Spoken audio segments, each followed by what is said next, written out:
Folks, hello and welcome to Tavern Chat. I'm your host, Tenkar, your bartender in the OSR. And Hasbro's earnings report is in. Hasbro reports a 20% revenue drop. That's for its fourth quarter revenue. And it's not issuing a good outlook for 2024. We got two articles to look at. One from CNBC. For the last 3 months of 2023, Hasbro lost $1.06 billion.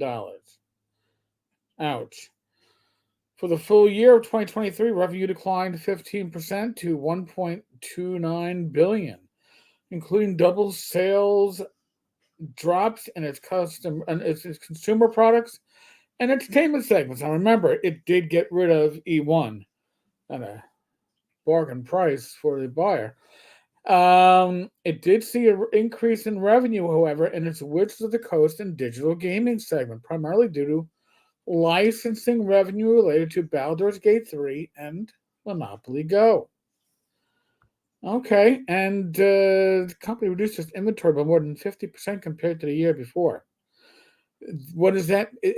Less warehousing, right? This is the whole Hasbro in general is looking to go and generate more money digitally.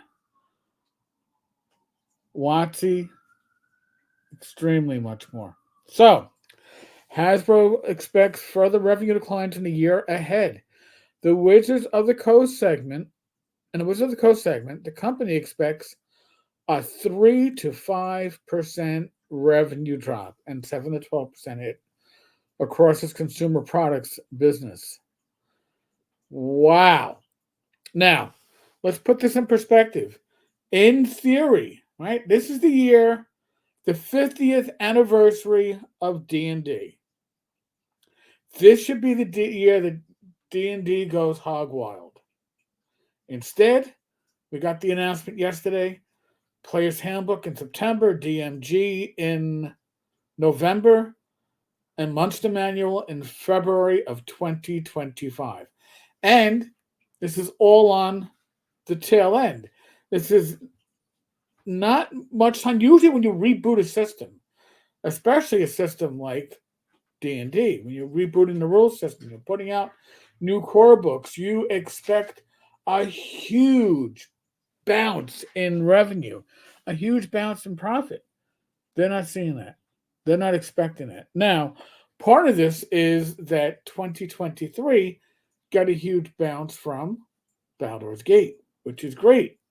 However, they probably wish that could have been spread out a bit more because now you're going up against numbers you can't hit.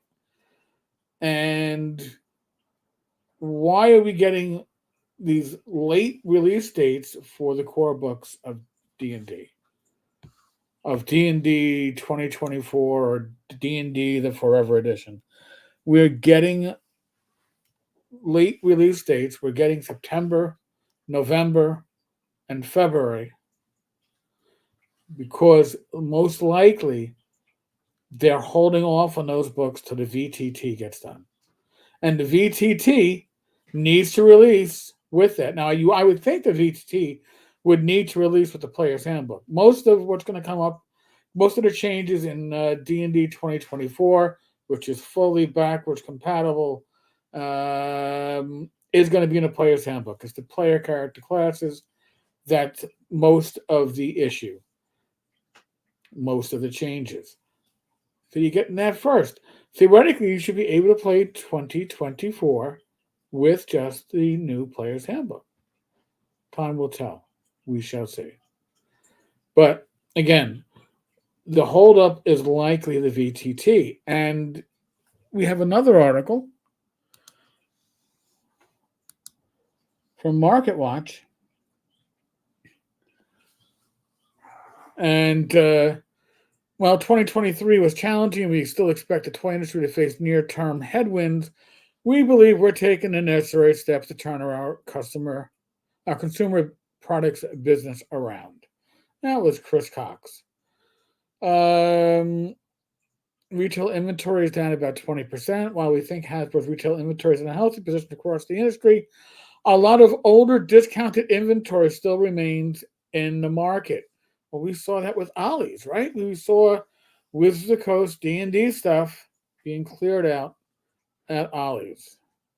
They're also saying that part of this is they're not getting the tailwind that they hoped for because the box office movies, a lot of their licensed products, just aren't doing what they'd hoped.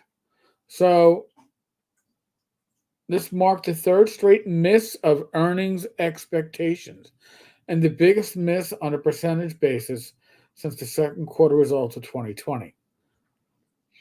Revenue dropped 23.2% to 1.29 billion, below the FactSet consensus, and I guess that is a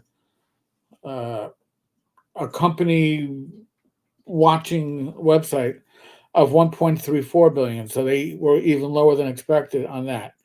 Wizards of the Coast and digital gaming revenue increased 10% as growth in digital gaming license offset slight declines in Wizards tabletop and digital game sales. That's also interesting. Now, why would Wizards tabletop and digital game sales start shrinking? Well, they announced a new edition. And again, when you announce a new edition, the perception is, why should I buy stuff for the old edition? Now, again, they're saying it's backwards compatible. It's not really a change of edition, yada, yada, yada. It is in the eyes of the consumer. It is in the eyes of the consumer. The other thing to remember is Wizards of the Coast includes digital gaming, right? They've squashed this into the Wizards portfolio. Why is that? Because they expect D&D and Magic the Gathering to a large extent to transition to a primarily digital virtual space. Inventory at the end of 2023 was reduced 51% from a year ago. Okay. Like I said, they expect Wizards of the Coast revenue to fall 3 to 5% in 2024. Now, that's the expectation. They have failed to meet expectations, right? So it's likely, or at least plausible, that there'll be an even greater drop than that, because, especially since we're not getting the core books fully released until 2025 for the Case of the Monster Manual, which means the people that like to buy that 3-book set can't buy that 3-book set until 2025. Interesting times. Not what I would want if I was in Watsy's shoes. And all of this stuff. That's why everybody was so quick to jump at the rumors that Watsy was for sale and D&D was for sale. This is why. This is why. All right, folks. On that note, as always, be safe, be well. God bless. Roll those dice. Roll them well. I will be back again probably tomorrow. Should be tomorrow. Maybe a special guest. I lose track. On Talking Crit, 8 p.m. Should be our next live stream, unless I inadvertently do a live stream like I did yesterday. Duh. All right, folks. God bless.